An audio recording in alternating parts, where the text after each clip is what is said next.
Vamos todos de pé, queridos, abrir a Bíblia no Evangelho segundo Mateus, no capítulo 8. Evangelho segundo Mateus, capítulo número 8. Vamos ler do versículo 5 até o versículo 13. Mateus, capítulo 8, do verso 5 ao verso 13, a palavra de Deus nos ensina: tendo Jesus entrado em Cafarnaum, apresentou-se-lhe um centurião implorando: Senhor, o meu criado jaz em casa, de cama, paralítico, sofrendo horrivelmente. Jesus lhe disse: eu irei curá-lo. Mas o centurião respondeu: Senhor, não sou digno de que entres em minha casa, mas apenas manda com uma palavra e o meu rapaz será curado. Pois também eu sou homem sujeito à autoridade, tenho soldados às minhas ordens, e digo a este: vai, e ele vai, e a outro: vem, e ele vem, e ao meu servo: faze isto, e ele o faz. Ouvindo isto, admirou-se Jesus e disse aos que o seguiam: em verdade vos afirmo que nem mesmo em Israel achei fé como esta. Digo-vos que muitos virão do Oriente e do Ocidente e tomarão lugares à mesa com Abraão, Isaque e Jacó no reino dos céus, ao passo que os filhos do reino serão lançados para fora nas trevas. Ali haverá choro e ranger de dentes. Então disse Jesus ao centurião: vai-te e seja feito conforme a tua fé. E naquela mesma hora o servo foi curado. Amém. Obrigado, Senhor, pela palavra. Deus, como o Senhor deixou coisas maravilhosas para nós na tua palavra. E elas estão disponíveis a nós, Pai. Estão diante de nós. Tua palavra está no nosso coração, está na nossa boca, Senhor. Que o Senhor possa revelar a nós a tua vontade essa noite. Que a tua palavra traga a direção que precisamos, traga o conserto que nos é necessário, Pai. Em falar ao nosso coração, queremos ouvir a tua voz, queremos corrigir o rumo da nossa vida, Pai. Queremos nos afinar a tua voz, Senhor. E para isso te pedimos esta noite mais uma vez: fala conosco. Não queremos ouvir homens aqui com doutrinas, com historinhas humanas, Pai. Queremos ouvir a doutrina de Deus, a palavra de Deus, o ensinamento que vem do Senhor, que abre os nossos olhos, que abre os nossos corações e que muda e transforma a nossa vida. Só a tua palavra pode fazer isso. E eu quero ser, Senhor, um instrumento nas tuas mãos. Quero ser usado pelo Senhor, quero ter a unção do Espírito Santo para ministrar segundo a tua vontade, de acordo com o teu poder. E esse poder quebre toda barreira, Pai. Barreiras mentais que construímos para fechar o nosso coração para a tua palavra. Que essas barreiras sejam quebradas, para que todos aqui possam ouvir a tua voz. É a oração que eu faço com os irmãos, em nome de Jesus. Amém. Graças a Deus. Podem sentar, irmãos. Amados, este texto ele é muito impactante. A história contada aqui desse episódio vivido por Jesus, em que ele encontra com um centurião, um homem romano, um homem que não era do povo de Deus, e ele dá esta declaração para Jesus, que o próprio Senhor Jesus ficou admirado. A Bíblia diz que ele ficou admirado de ouvir aquilo que aquele homem acabara de falar. No ministério de Jesus, e tudo isso a gente vê nos evangelhos, os 4 evangelhos, Mateus, Marcos, Lucas, João, nós vemos as histórias a respeito de Jesus, as coisas que ele fez, as coisas que ele falou, os episódios de cura, de transformações, de milagres, de repreensão também. Jesus repreendeu muitas pessoas em muitos momentos, não é?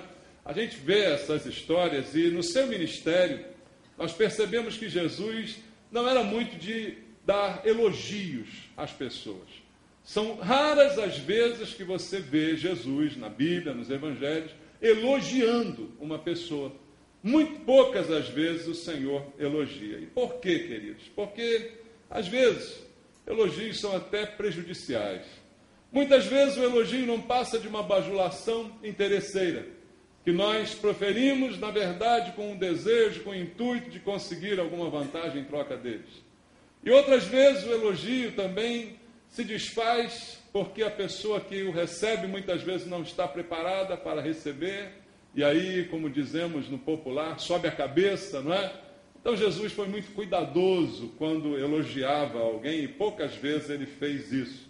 Mas, as vezes em que Jesus elogiou alguém, ele o fez por causa da fé daquela pessoa. Todas as vezes que Jesus proferiu um elogio, foi porque ele viu naquela pessoa uma fé do jeito que Deus deseja. E este caso aqui é um dos casos em que Jesus profere um elogio. Por que que Deus se importa com a nossa fé? Por que que a nossa fé desperta no Senhor o desejo de elogiar, de falar algo a respeito daquilo que Ele está vendo em nossa vida? Por quê, queridos? A própria Bíblia responde. Eu quero ler contigo o livro, a carta aos Hebreus, no capítulo 11, o capítulo que conhecemos como a Galeria dos Heróis da Fé. A Bíblia diz no versículo 6 do capítulo 11 da carta aos Hebreus: de fato, sem fé é impossível o que, queridos? Agradar a Deus. Porquanto é necessário que aquele que se aproxima de Deus creia que Ele existe e que se torna galardoador dos que o buscam. Veja o que a Bíblia diz explicitamente: sem a fé, qualquer outra coisa que eu tenha, que eu faça, que eu realize, não agradará o coração de Deus. Ao passo que a fé, ela traz agrado ao coração do Senhor. E todas as vezes que Jesus viu alguém manifestar uma fé da maneira como ele deseja, ele proferiu um elogio a essa pessoa. E é exatamente o caso deste homem, deste centurião. Por isso Jesus sempre mostrava esta aprovação, porque isto é que agrada a Deus. O que agrada a Deus não são sacrifícios, não são rituais, não são cerimônias. O que agrada a Deus é que alguém creia nele. E creia a ponto de confiar completamente, sem exigir provas. Creia da maneira como creu o centurião ao se aproximar de Jesus. É isto que certamente agrada ao coração de Deus. Jesus, sempre que via alguém manifestar fé dessa maneira, aí sim ele proferia um elogio. Ao passo que, quando ele percebia na pessoa uma falta de fé, ele sempre também proferia uma reprovação àquela pessoa, e nós vemos isso em alguns textos dos evangelhos. Veja comigo Mateus, capítulo 6, versículo 30, como Jesus trata este assunto a sério. Mateus, Evangelho segundo Mateus, capítulo número 6, no versículo número 30, Jesus cobra de nós uma confiança em Deus. Ele diz: ora, se Deus veste assim a erva do campo, que hoje existe, amanhã lançada no forno, quanto mais a vós outros, homens de pequena fé. É uma repreensão, é uma censura que Jesus está fazendo aos seus discípulos, porque via neles pessoas extremamente preocupadas com o que iam comer, com o que iam vestir, como é que seria o futuro, o que as esperava no amanhã. Estavam sempre preocupadas. E Jesus, então, no capítulo 6 de Mateus, conta aqui, dá diversos exemplos, dizendo como Deus cuida de coisas que são, a princípio, comparadas conosco, insignificantes. Ele diz: vocês valem mais do que plantas, vocês valem mais do que animais. Deus cuida de plantas e animais, não vai cuidar de vocês? E aí ele repreende homens de pequena fé, porque na verdade, ao mostrarmos essas preocupações, estamos na verdade dizendo que não cremos, que não confiamos, que não temos paz, que não estamos tranquilos com relação ao que Deus tem para nós. Por isso Jesus, ao perceber isto, sempre repreendia homens de pequena fé, assim ele dizia. Quero ler contigo ainda em Mateus capítulo 8, versículo 26, mais um exemplo. Mateus 8, 26 diz assim: perguntou-lhes então Jesus: por que sois tímidos, homens de pequena fé? E levantando-se, repreendeu os ventos e o mar, e fez-se grande bonança. Eles estavam enfrentando uma tempestade. Jesus estava dormindo no barco, mas estava no barco. E eles ficaram completamente desesperados, completamente atordoados. Vão acordar Jesus às pressas, vão desesperadamente falar com Cristo, que estava dormindo. E aí ele, ao levantar, a primeira coisa que faz, antes de repreender o vento e o mar, é repreender os próprios discípulos e dizer: homens de pequena fé, porque vocês são tímidos. O que eu vou fazer aqui, vocês poderiam também fazer. Repreender os ventos e o mar. Essa autoridade foi dada a vocês pela fé que vocês precisam manifestar realmente, de fato. E a fé se mostra e se evidencia, queridos, não é nas horas de bonança, mas sim nas horas de tempestade. Não é nas horas que está tudo bem, mas é nos momentos em que está tudo mal, está tudo dando errado, eu estou perdendo. É nessa hora que a fé se manifesta de uma maneira mais eficiente. E Jesus então sempre repreendia quando via esse comportamento. Veja Mateus capítulo 14, versículo número 31, um outro exemplo para nós, em que a palavra do Senhor diz: e prontamente Jesus, estendendo a mão, tomou e lhe disse: homem de pequena fé, por que duvidaste? A dúvida, querido, que vem, que contamina, que permanece no nosso coração, ela aniquila com a nossa fé e com a nossa confiança em Deus. A quem Jesus está chamando aqui de homem de pequena fé? Olhando para o contexto desse texto que nós lemos, ele está repreendendo Pedro. Mas se você pensar bem na história, você lembra da história? Jesus vem andando por sobre o mar, os discípulos estão no barco, olham, que é aquele lá, é um fantasma, é isso, é aquilo. De repente Pedro, mais ousado, não é? Ele grita: quem vem lá? É Jesus. Se for o Senhor, manda e eu vou com o Senhor. E Jesus diz: sou eu, vem. Queridos, ele vai. Tem que ter fé para isso, não tem não? Ele vai, Jesus está no meio da água, no meio do mar, em pezinho na água. Mas como Jesus disse vem, ele vai. E aí Pedro pega o pé, bota do lado de fora, pisa na água e vai andando. Fé teve, não teve?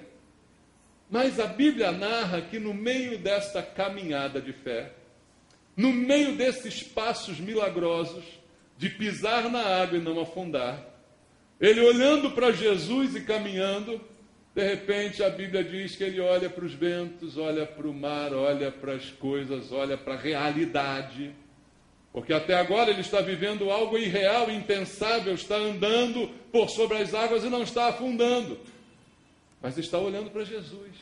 Aí quando começa a ver as dificuldades, as tempestades, a cara feia do mar, a Bíblia diz que ele começa a afundar.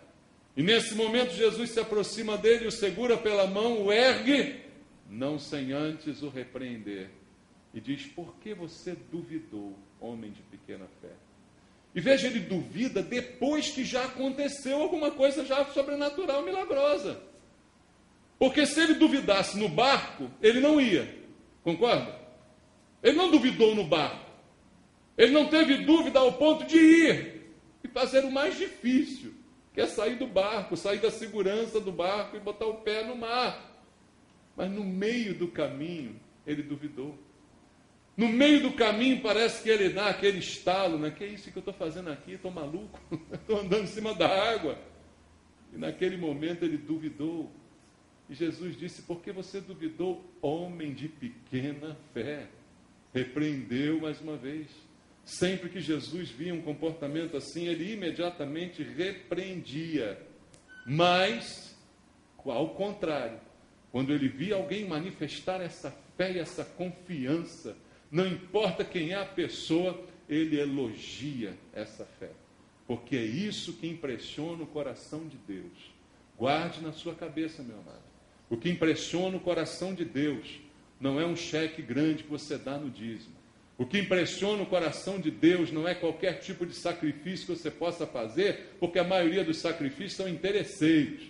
A gente faz porque está querendo alguma coisa como recompensa.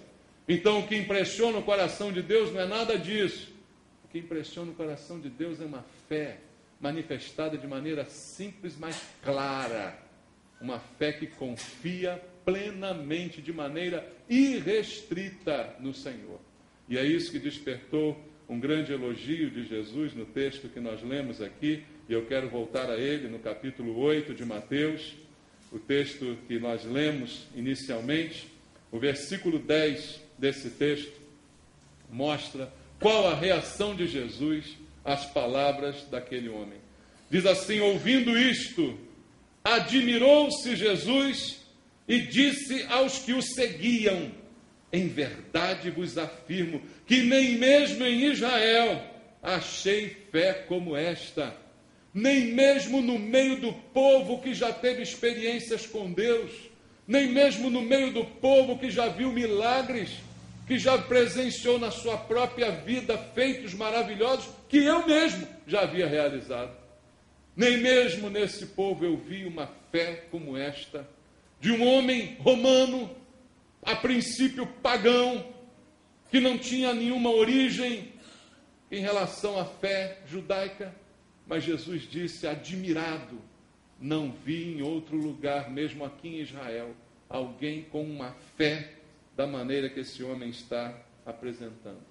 Um homem que nem era do povo de Deus, mas que simplesmente confiava em Jesus. Irmãos, às vezes eu chego à constatação de que dentro da igreja tem gente que não confia em Jesus. Dentro da igreja na qual nos chamamos crentes, tem gente que não crê a ponto de confiar, a ponto de descansar, a ponto de não exigir nada, como foi este centurião. Ele cria e ele simplesmente, porque cria, confiava em Jesus. E não era um homem religioso, não era um frequentador do templo daquela época, não era um homem de estirpe religiosa, não tinha pedigree. Mas ele tinha o que era mais importante. Ele confiava de maneira irrestrita em Jesus. Então não adianta nada você ser religioso, frequentar um lugar santo, botar uma Bíblia debaixo do braço, se na verdade você não confia em Jesus, ele tem que a todo momento te repreender: homem de pequena fé, por que duvidaste? É isso que tem muitas vezes acontecido, queridos, porque a fé desse homem agradou Jesus. Vamos olhar para esse homem e tentar aprender um pouquinho. Por que esse tipo de fé agrada e impressiona o coração de Jesus? O que fez esse homem de tão fantástico, de tão maravilhoso, para deixar Jesus admirado? Vamos olhar para os detalhes do texto. Veja, olhando primeiro para Hebreus capítulo 11, volta lá em Hebreus capítulo 11. Aqui há a definição máxima da fé em toda a Bíblia. Hebreus capítulo 11, versículo 1. A própria palavra de Deus define o que para Deus é fé. Diz a palavra: ora, a fé é o que, irmãos? É o que? A certeza de coisas que se esperam, a convicção de fatos que se não veem.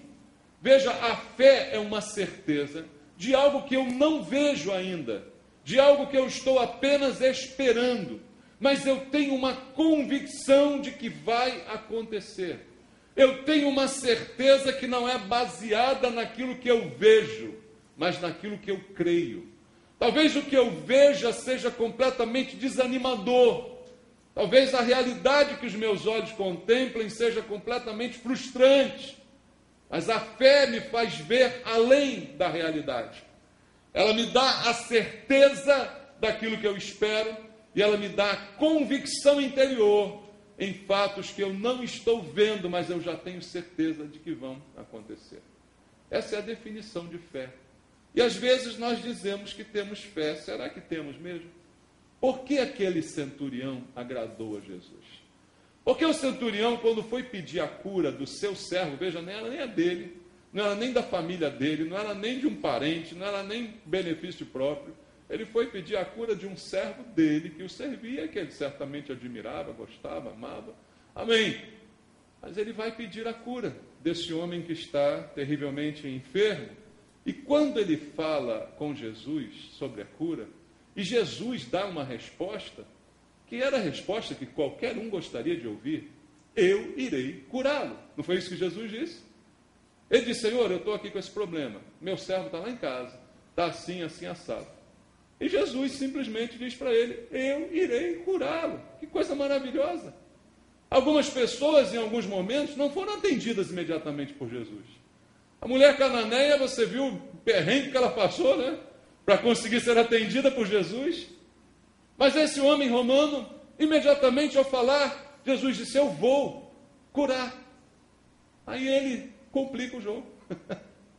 Ele disse: não, Senhor, não, que é isso, não precisa tanto, não.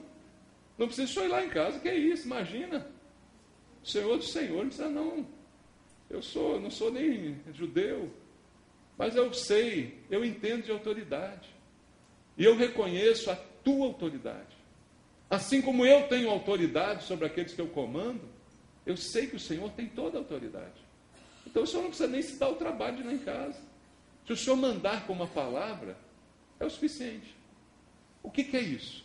Ele não viu nada, ele não viu nenhuma evidência de coisa nenhuma, ele simplesmente creu e confiou. Com absoluta certeza. Você vê espaço para dúvida na palavra desse homem? O que faz Jesus elogiá-lo é que não há dúvida no seu coração. Ele não está apostando em Jesus, como muita gente faz ao vir à igreja. Tem gente que vem à igreja e aposta, né? Vou lá fazer uma fezinha nessa igreja. Vou ver se esse Jesus é bom mesmo. Vou ver se ele muda alguma coisa na minha vida. Estou precisando aqui do emprego, estou querendo arrumar uma mulher, estou querendo ficar curado. Vou lá fazer uma fezinha. De repente até bota um dinheiro no envelope, de repente isso ajuda, né? Não é assim que alguns fazem? Tem gente aqui dentro que está fazendo isso hoje. Eu sei disso. Mas não foi isso que esse homem fez. Ele não foi fazer fezinha, ele não foi fazer aposta em Jesus. Ele tinha certeza em Jesus. Será que nós temos essa certeza? Nós que somos chamados de crentes. Será que a gente tem essa convicção? Jesus não precisou provar nada, não precisou ir lá. Ele disse: não, Senhor, basta o Senhor dizer, fala, manda a palavra, e eu sei que o mundo espiritual te obedece. Eu tenho certeza disso. Eu não estou aventurando, eu tenho a convicção disso. Esta certeza é que expressa a nossa confiança. E é isso que Deus elogia quando percebe na vida de qualquer um de nós. Uma convicção. Nós, cristãos, deveríamos ser as pessoas mais convictas de todas. Mas, infelizmente, tem muito muçulmano mais convicto do que a gente. Você duvida disso? O que faz um muçulmano encher o seu corpo de bomba e se explodir no meio de um ônibus, num lugar qualquer? Ele tem alguma dúvida a respeito disso? Ele tem alguma... Não, ele tem uma convicção absoluta daquilo que ele está fazendo. E nós, cristãos, muitas vezes não temos essa convicção. Em coisas muito menores e que implicam muito menos prejuízo do que meter bomba no corpo e morrer, né? Cadê a convicção? O que agradou Jesus foi essa certeza, que expressa essa completa confiança. Quem diz que crer, tem que confiar. Não dá para dizer que crê desconfiando. Eu creio, mas... Né? Como diz aquele ditado árabe: confie em Deus, mas amarre o seu camelo. Já ouviu esse ditado? Só na Arábia Saudita. É assim que muita gente faz, não é? É assim que nós mostramos a nossa confiança titubeante em Deus. Mas não é essa que Deus está querendo. Aquela confiança que é capaz de pisar na água, mas não é capaz de continuar andando nela. Não é essa confiança que Deus está querendo. O que Deus está querendo é uma confiança completa. E essa confiança completa só vem com a certeza. E certeza não dá lugar para dúvida. Quando ele repreende Pedro, ele diz: por que você duvidou? Se você tivesse certeza, você continuava andando. Se você tivesse certeza, podia pular um tubarão na tua frente, você continuava andando, pisava na cabeça dele. É ou não é? Se você tivesse certeza, o mar podia flutuar, podia fazer um monte de coisa, mas você continuava caminhando. Mas a dúvida veio ao teu coração. E porque a dúvida veio, você naufragou, você afundou. Foi isso que Jesus falou a respeito dessa situação. Amados, quando realmente nós cremos em Deus, nós confiamos em Deus. Essa confiança que traz a paz ao coração. Porque ela não é afetada pelo que eu vejo. Eu lembro quando Eliseu estava cercado e o moço acordou de manhã e foi olhar e viu, caramba, Eliseu, já era. Perdemos. Olha só, estamos cercados aqui com exércitos. Mas Eliseu disse, tolinho, você não está vendo. Senhor, abre os olhos dele para que ele veja. E aí ele viu que maior eram os exércitos de Deus do que aqueles exércitos que estavam cercando. Mas eu preciso confiar. Quem não confia tem medo. Quem não confia olha. E porque olha, tem medo do que vê. Mas quem confia vê o que ninguém vê. E espera porque crê. Você entende isso? Essa é a diferença e foi isso que Jesus viu naquele homem. Então, queridos, quem confia realmente em Deus, como aquele homem confiou, com esta certeza absoluta, quando ora a Deus, pensa um pouquinho nas qualidades das nossas orações, irmãos. A nossa oração, muitas vezes, é uma técnica. É uma técnica que a gente aprendeu, que alguém nos ensinou. Não, mas vamos fazer assim que dá certo. É oração simpatia. Já viu isso? É igual aquelas rezadeiras. Você já teve rezadeira? Quando você estava com quebranto? Alguém aqui já teve quebranto? Tem alguns irmãos que têm quebranto aqui na minha frente. Eu estou pregando, está bocejando. É quebranto isso. Vou mandar uma rezadeira passar um galho de arruda em você. Ela diz umas palavrinhas e vai passando aquele. Já teve essa experiência ou só eu que sou maluco? Alguém já teve isso aqui? Quebranto e a rezadeira veio com um galinho de arruda? Tem uns jovens aí que nem sabem o que eu estou falando. Mas o diabo é criativo, irmão. O diabo é criativo a beça, né? Mas às vezes as nossas orações são assim. São técnicas. Técnicas que aprendemos, que nos levam a querer tirar alguma coisa de Deus, um resultado, que é aquilo que preferimos.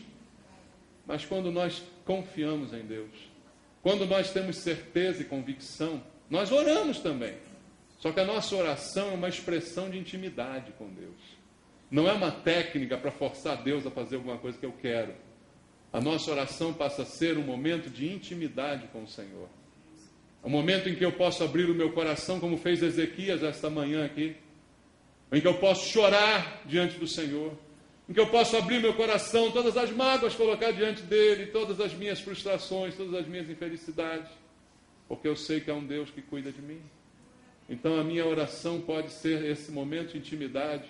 E não apenas uma técnica que alguns pastores até ensinam, né? Não, se você fizer assim, se forem 7 semanas, 9, 13, 21, qualquer número, bacará, né? Você vai conseguir o que você quer. Não é isso? Então as pessoas vão buscar técnicas e não intimidade com Deus. Isso não é certeza, isso é dúvida. Será que vai dar certo? Será que essa semana de oração vai valer a pena? Será que esse jejum vai ser compensador? Dúvida, dúvida, dúvida. Quem tem certeza, apenas ora e entrega e confia, porque faz da sua oração um momento de intimidade com o Pai. E esse homem, ele mostrou isso na sua primeira atitude para com Jesus. Ele simplesmente confiou de todo o coração. Veja o versículo 5 e o versículo 6 do texto que nós lemos. Tendo Jesus entrado em Cafarnaum, apresentou-se-lhe um centurião. Você sabe o que é um centurião? É um comandante romano que tinha sobre a sua responsabilidade 100 pessoas no mínimo. Então era alguém que tinha relevância, importância. E ele se apresenta diante do Senhor e ele faz o quê? Implora. Implorando, ele disse: Senhor, o meu criado jaz em casa de cama paralítico, sofrendo horrivelmente. O que esse homem tem a nos ensinar? Como eu disse, oração como um momento de intimidade. Ele chega-se a Deus, chega-se ao Senhor para expor o seu problema. E ele faz isto de uma maneira a implorar ao Senhor a sua atenção e a sua ação. Ele implora e diz o seu problema. Ele fala com o Senhor. Irmãos, Deus não fica chateado se você orar se você implorar, se você o importunar. Não, Deus incentiva isso. Jesus contou aquela história da viúva e do juiz iníquo, e ele não censurou aquela mulher por estar sempre ali implorando, colocando os seus pedidos, a sua oração. Deus não censura ninguém por fazer isso, mas censura por não fazer isso. Censura por não orar, por não buscar, mas por orar, por falar, por colocar seus problemas. A Bíblia nos incentiva a fazer isso. Leia comigo Jeremias capítulo 33, versículo 3, do livro do profeta Jeremias, capítulo 33, verso 3, diz assim: invoca-me e te responderei, anunciar-te-ei coisas grandes e ocultas que não sabes. Deus está incentivando, pode me invocar, e eu vou responder. Aquele homem rogou, aquele homem implorou, segundo diz aqui a minha versão, ele rogou ao Senhor por uma solução para o seu problema. Ele apresentou a Jesus o seu problema. Agora, irmãos, vamos apresentar a quem realmente pode resolver, né? Às vezes a gente perde um tempo danado falando dos nossos problemas com quem não pode fazer nada por nós, com quem não tem o menor poder para resolver coisa nenhuma. O que a Bíblia diz é: fale com Deus. Veja comigo Filipenses capítulo 4, verso 6. Vamos fazer só o que diz a Bíblia, mais nada, irmãos. Se fizermos isso já está bom. Filipenses 4, 6. Olha o que diz: não andeis como? Ansiosos. Jesus ensinou a mesma coisa lá em Mateus 6. E ele repreendeu as pessoas exatamente porque elas estavam ansiosas. Ele disse: não andeis ansiosos de coisa alguma. Ao contrário disso, primeiro, faça com que sejam conhecidas diante de Deus as vossas petições, pela oração e pela súplica, com ações de graça. Ele não está dizendo, olha, ordene, decrete, determine. Não, ele não está ensinando nada disso. Ele está dizendo, suplique, implore. E foi o que o centurião fez. Ele implorou ao Senhor e colocou o seu problema, a sua necessidade diante de Deus. Por isto ele foi elogiado, porque ele fez segundo Deus manda fazer. Enquanto outros ficam dando ordens, ficam determinando, ficam isso, ficam aquilo. Palhaçada em cima de palhaçada. Esse homem fez apenas o que diz a Bíblia e foi isso que foi elogiado na vida dele. E veja outra coisa importante no seu temperamento, na sua atitude. Volta lá em Mateus 8. Lê comigo versículos 7 e 8. Jesus lhe disse, eu irei curá-lo. Mas o centurião respondeu, Senhor, não sou o quê? Digno de que entres em minha casa, mas apenas manda com uma palavra, e o meu rapaz será curado. Amados, quando o centurião disse isso, ele se colocou numa posição que é a única posição que nós podemos ter diante de Deus, a posição de humildade. Ele não se achava nada. Para os homens, ele era até importante. Ele tinha um cargo, ele tinha uma posição, ele tinha divisas no ombro, ele tinha uma patente. Para as pessoas, ele era reconhecido, honrado, respeitado, tinha pessoas a seu comando, era de patente alta. Mas para o Senhor, ele diz, eu não sou digno. Eu não sou digno que o Senhor ao menos entre na minha casa. Eu não acho em mim nada demais. Eu não vejo nenhuma dignidade em mim. Esse é o conjunto de coisas que despertou o elogio de Jesus, queridos. Porque esse homem não chega para Jesus contando vantagem. Amado, aprenda de uma vez por todas, ninguém é digno na presença de Jesus. Nós somos dignos de morte. Nós somos dignos de condenação eterna. A Bíblia diz em Romanos 23, todos pecaram e carecem da glória de Deus. A palavra de Deus diz que não há um justo sequer sobre a terra. Então nós não somos dignos de coisa nenhuma. Nós somos dignos do inferno. Mas o Senhor nos tirou de lá. Maravilha do céu, querido. Estamos num lucro danado. Porque o que a gente merecia era o sofrimento eterno. Mas o Senhor nos resgatou. Pensa nisso, queridos. Então que negócio é esse de se achar digno? Ah, Deus tem mais que me abençoar. Deus tem mais que resolver o meu problema, porque eu sou isso, sou aquilo, faço aquilo outro. O centurião não disse nada disso. Ele simplesmente não se julgava merecedor. Eu acho que uma das piores coisas que existe na vida de um ser humano é achar que merece alguma coisa. Achar que Deus tem que fazer alguma coisa por ele. O ser humano se achar, talvez seja a pior atitude que a gente possa tomar, principalmente diante de Deus. Até diante das pessoas isso é ruim. É ou não é? Você gosta de andar com uma pessoa? Você gosta de conversar com uma pessoa que se acha? Ela só chega para você para contar vantagem, para te humilhar, para se exaltar. Só chega para você para dizer que é mais inteligente que você, para ficar exibindo seus conhecimentos, para ficar afirmando suas belezas. Você atura uma pessoa dessa? Ou você, quando vê ela chegando, já muda de calçado? Não é assim que acontece, irmão? Ninguém aguenta uma criatura dessa. Então a gente não pode se achar nada. Não podemos nos achar nada diante de Deus, queridos. Nada que Ele possa fazer por nós o fará por merecimento nosso. Nada. Não tem toma lá da cá com Deus. Toma lá da cá, eu acho que foi uma invenção, primeiro dos vigários, depois dos pastores evangélicos. Deve ter sido, né? Tem um conto do vigário, agora tem um conto do pastor, né? Só pode ter sido isso. Não existe toma lá da cá, bote isso na cabeça de uma vez por todas. Não existe troca com Deus. O que Ele faz, ouça a pregação de quarta-feira passada, o faz por misericórdia, o faz por graça, não por mérito de nenhum de nós. E aquele homem não pediu nada, ele pediu misericórdia. Ele disse: Senhor, não vai lá em casa não, eu não sou digno não, Senhor, sou digno não. E quanto alguns de nós se acham, só porque são crentes há muito tempo, só porque são pastores, diáconos, são isso, aquilo, de repente, eu sou o tal, Deus tem que me abençoar, Deus tem que ouvir a minha oração.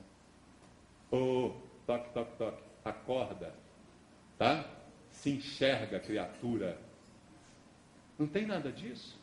O que Jesus elogiou naquele homem foi também baseado nessa atitude de submissão, atitude de humildade. Eu não sou digno. Esse comportamento, queridos, é o comportamento que agrada a Deus. Infelizmente, Jesus não viu esse comportamento na maioria dos judeus com quem esteve. Pelo contrário, a maioria dos judeus religiosos, conhecedores da palavra, criticavam Jesus, xingavam Jesus, diziam que ele fazia as coisas pelo poder de Belzebu. A maioria dos judeus com quem Jesus falou tinham esta atitude para com ele. Aí chega um romano e diz para ele: eu não sou digno do Senhor. O judeu se achava digno demais, se achava o maioral. O fariseu então nem se fala. Por isso as maiores críticas de Jesus foram desferidas aos fariseus, a quem ele chamou de víboras, a quem ele chamou de sepulcro caiado, a quem ele teceu os maiores elogios dessa forma, dessa natureza, não é, queridos? Por quê? Porque se acha. Nenhum de nós pode se achar nada. O exemplo mais clássico disso está em Lucas capítulo 18, leia comigo, versículo 10 ao 14. Lucas capítulo 18. Jesus contou essa história. Eu às vezes penso que muitos de nós da igreja nos esquecemos disso. Lucas, capítulo 18, versículo 10 até o versículo 14, diz assim: 2 homens subiram para onde? Para o templo, com o propósito de fazer o quê? De orar. Um era fariseu e o outro era o quê?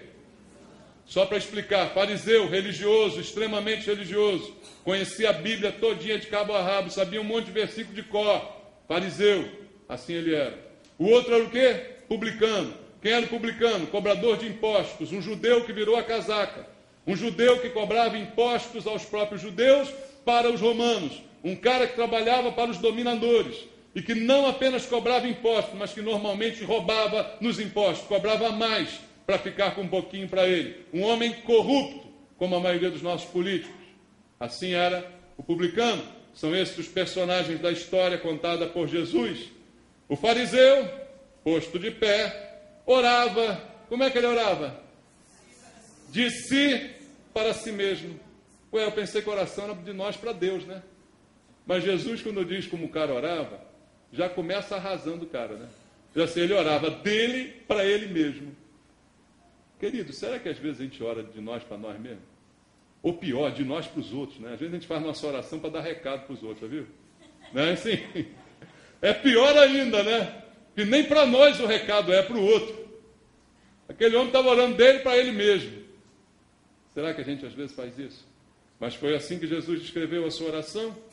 E diz que ele orava de si para si mesmo desta forma: ó Deus, graças te dou, porque não sou como os demais homens, roubadores, injustos, adúlteros, nem ainda como este publicano. Primeiro ele começa dando umas indiretas, né? Depois ele é explícito. Estou falando desse cara aqui do lado. Ó Deus, graças te dou, porque eu não sou assim. Eu não sou roubador, não sou safado, não sou isso. Como esse aqui do meu lado. Esse aqui é uma cobra, está aqui do meu lado. Uma víbora. Não sabe ele que Jesus chamou de víbora exatamente os fariseus. Mas assim está ele, orando. Orando, veja, orando. Aonde? No templo, no templo. Está lá, fazendo exatamente assim.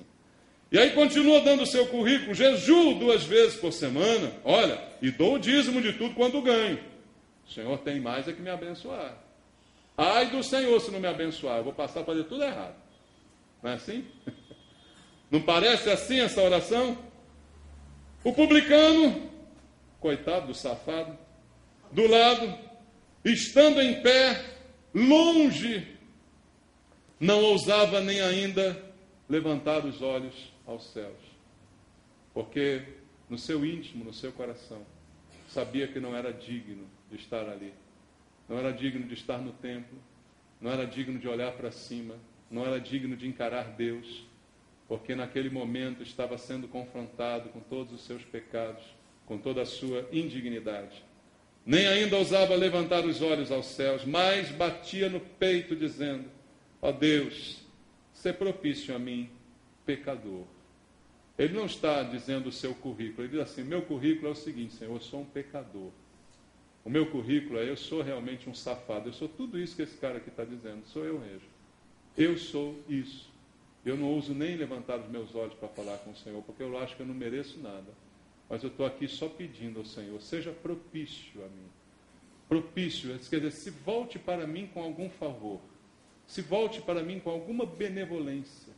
É só isso que ele está pedindo ao Senhor. E ele está reconhecendo: eu sou pecador.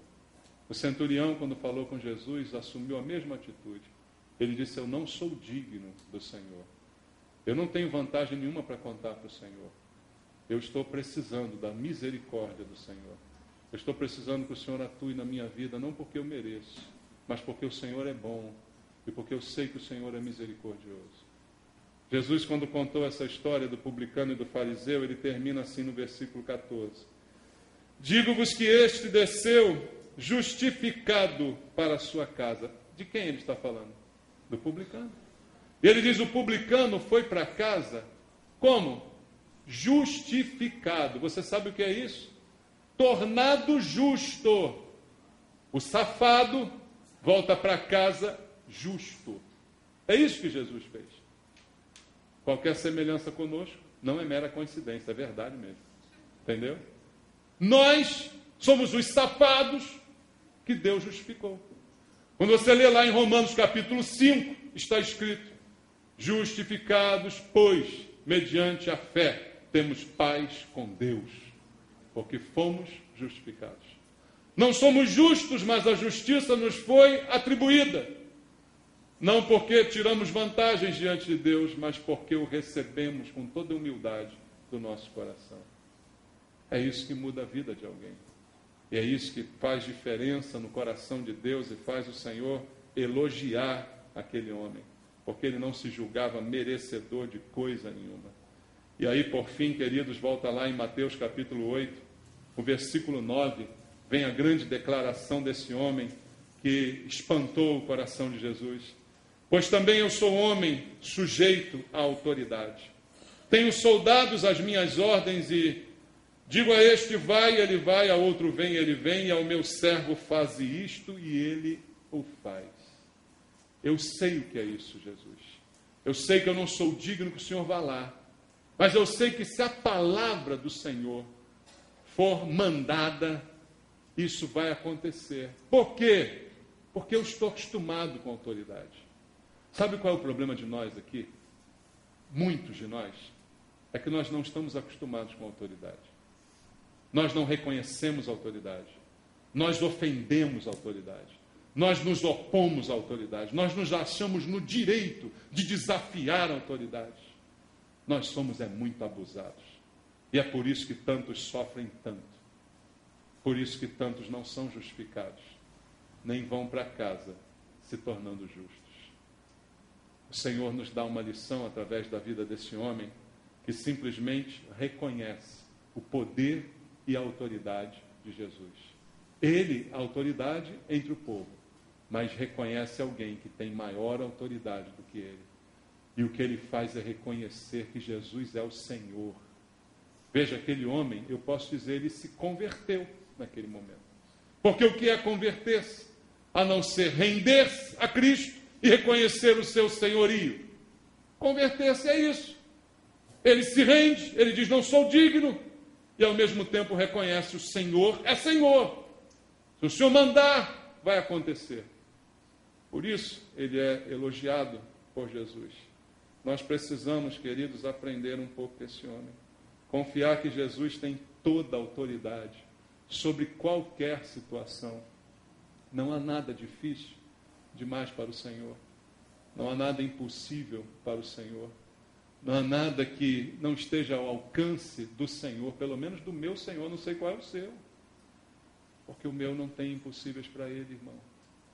Ele tem autoridade sobre tudo. Mas você precisa, em primeiro lugar, reconhecer a autoridade dele sobre a tua vida. Para de reclamar da vida e se submete à autoridade dele. E aí as coisas vão mudar. Porque a nossa vida está nas mãos dele. A Bíblia diz isso, nem um fio de cabelo cai sem que ele tome conhecimento. Então ele tem autoridade sobre nós.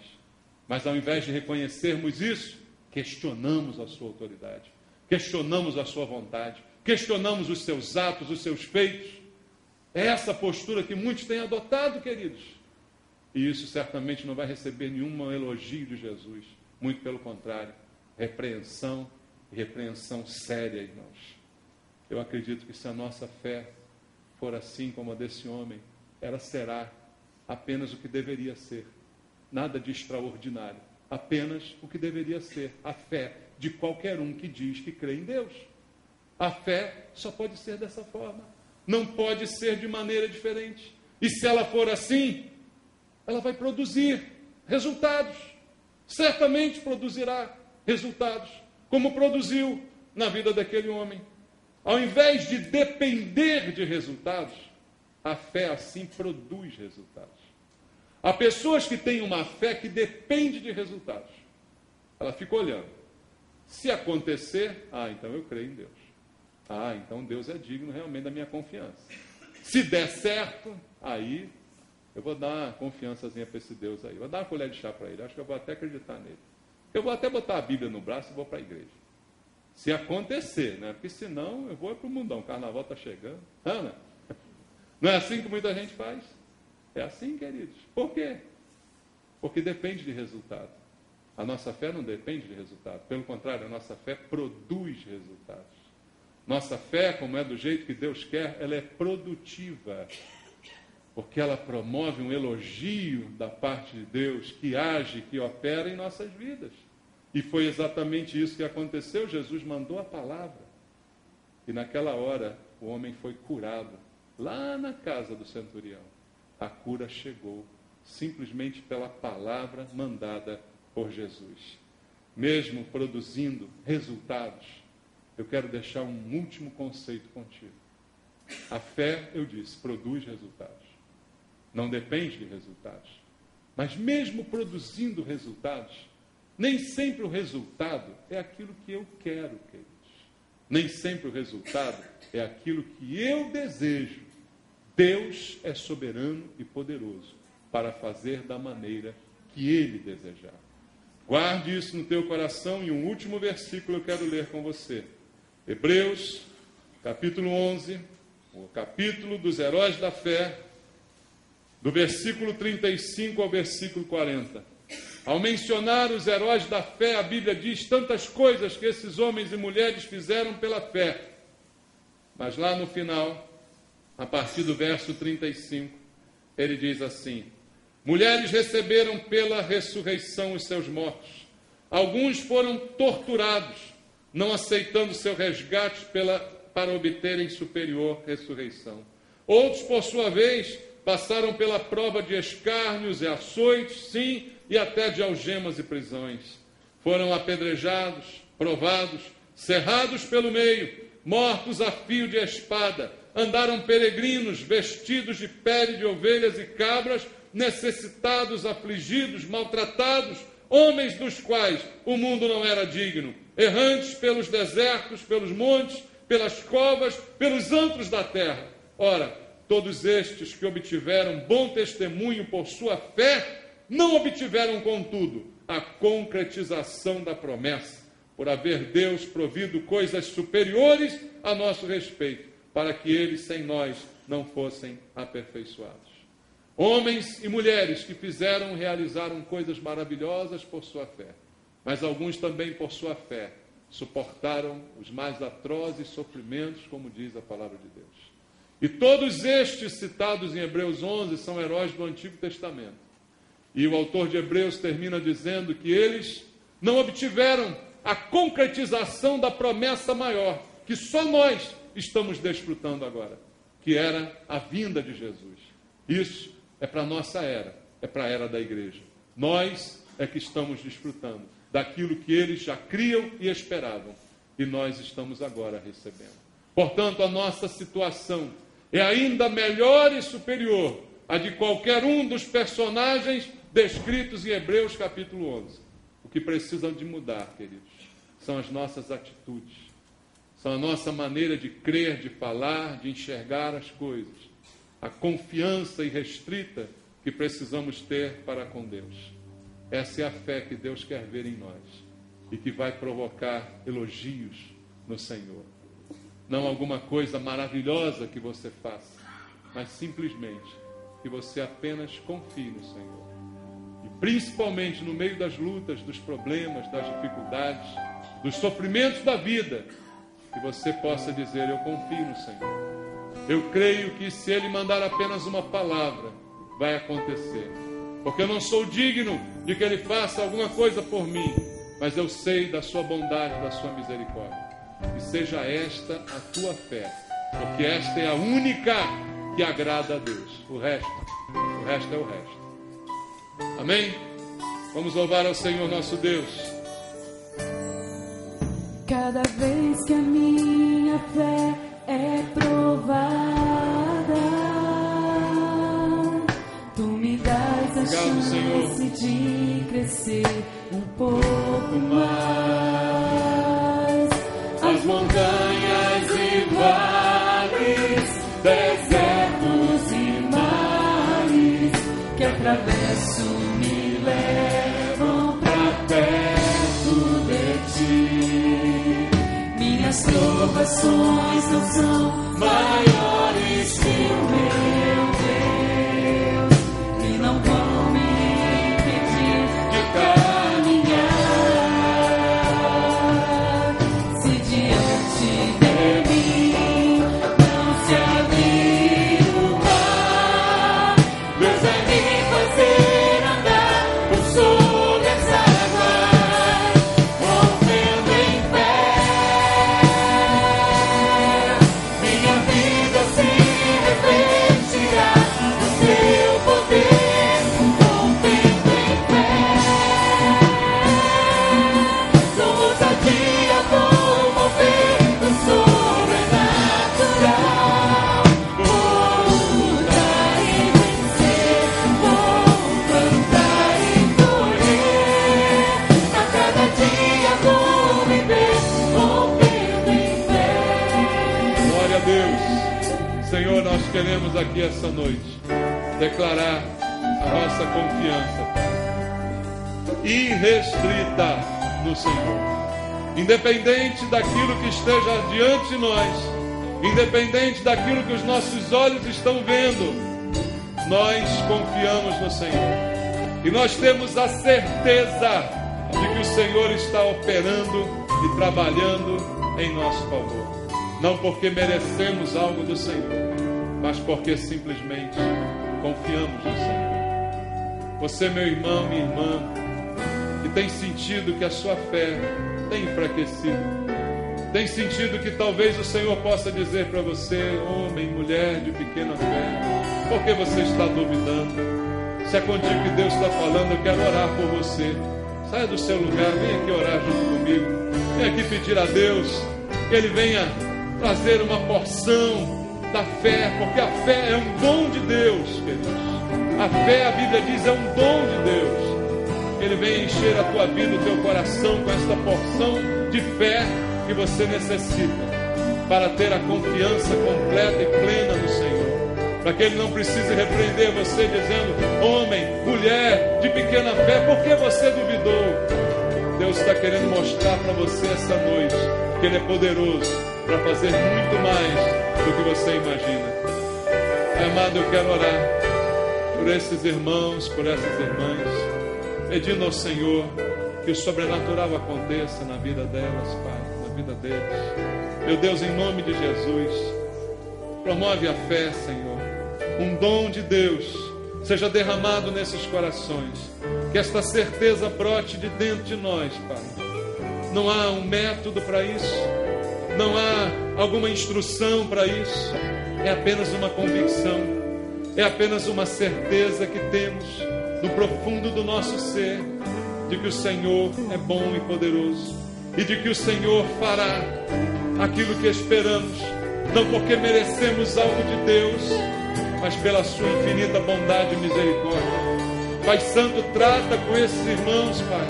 Trata com estes que estão agora revelando a sua fraqueza, Pai. Que o Senhor os faça fortes, que o Senhor renove a fé destes amados, Pai, de maneira que eles também possam ser elogiados pelo Senhor, pela fé, que é a única coisa que te agrada.